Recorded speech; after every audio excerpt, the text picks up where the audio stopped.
आपको मेरा प्रणाम। मेरा टॉपिक आहार है। आहार के बारे में चर्चा करेंगे। आहार का वर्णन यौगिक ग्रंथों में भगवत गीता में अलग अलग प्रकार से बताया गया है। सबसे पहले हम भगवत गीता के अनुसार जानेंगे आहार कैसा होना चाहिए। भगवत गीता के 6 अध्याय में आहार के बारे में कहा गया है।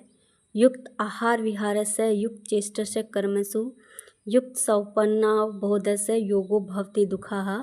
अर्थात जो व्यक्ति युक्त आहार विहार करने वाला है, यथा योग्य चेष्टा करने वाला है और परिमित शयन और जागरण करने वाला है, वह योगाभ्यास द्वारा समस्त दुखों को नष्ट कर सकता है। अब भगवत गीता के अनुसार 17वें अध्याय में आहार के 3 प्रकार बताए गए हैं।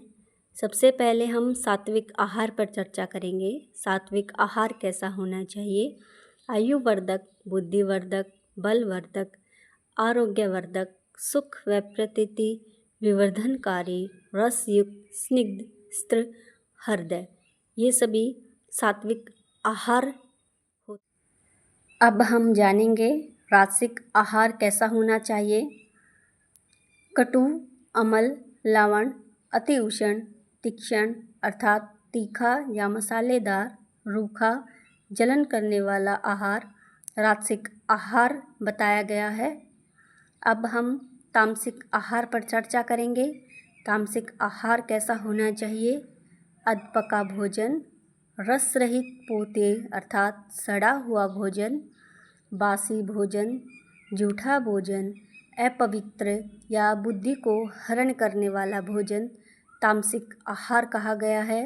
अब हम हठ योग के ग्रंथों के अनुसार जानेंगे आहार कैसा होना चाहिए, जिसमें हठ प्रतिपिका में आहार को परिभाषित किया गया है कि सुस्निग्ध मधु आहार चतुर्दांश विवृजते भुजते शिव संप्रियते मीता आहार से उच्यते। सुस्निग्ध मधु आहार चतुर्दांश विवृजते अर्थात पेट का 1/4 भाग खाली छोड़ना। भुजते शिव संप्रियते इष्ट देव को अर्पित किया हुआ। ये परिभाषा हठ प्रतिपिका में बताई गई है।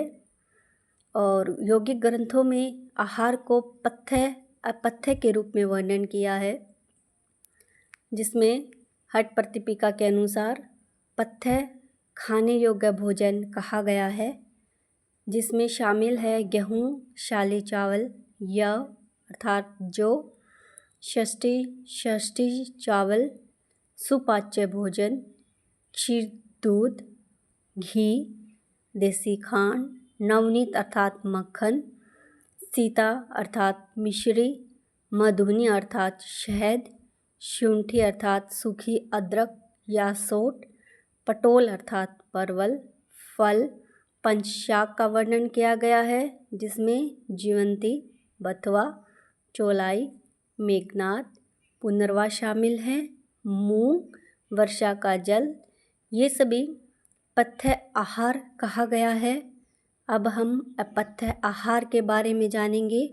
अपथ्य आहार न खाने योग्य या वर्जित आहार कहा गया है, जिसमें कटु, अम्ल, लवण, अति उष्ण अर्थात गरम, हरी सब्जियां, खट्टी भाजी, तेल, तिल, सरसों, शराब, मछली, बकरे का मांस, दही, लस्सी, दाल, सुअर, खली, हींग, लहसुन, ये सभी चीज़ें वर्जित बताई गई है।